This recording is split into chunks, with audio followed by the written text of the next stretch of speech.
दिन आया अवध में ऐसा एक दिन आया।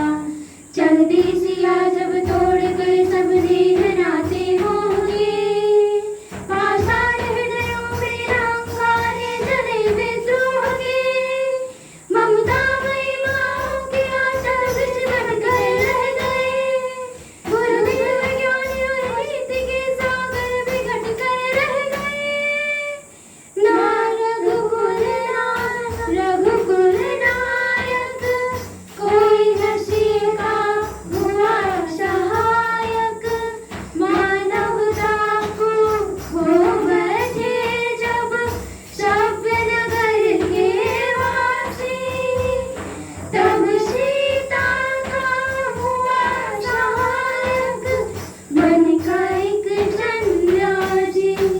उन ऋषि परम उदार था वाल्मीकि शुभ नाम, सीता को आश्रय दिया ले आए निज धाम।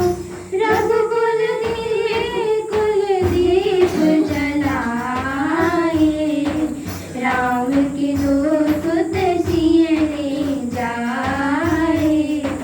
श्रोतागण, जो एक राजा की पुत्री है, एक राजा की पुत्रवधू है और एक चक्रवर्ती राजा की पत्नी है, वही महारानी सीता वनवास के दुखों में अपने दिन कैसे काटती है, अपने कुल के गौरव और स्वाभिमान की रक्षा करते हुए किसी से सहायता मांगे बिना कैसे अपना काम स्वयं करती है, स्वयं उनसे लकड़ी काटती है, स्वयं अपना धान कूटती है, स्वयं अपनी चक्की पीसती है और अपनी संतान को स्वावलंबी बनाने की शिक्षा कैसे देती है।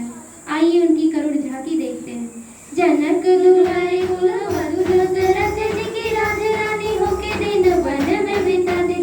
वह कृत गिरे दिन दासी दासी अटो यम दासी बनी अपनी उदासी को छिपाती।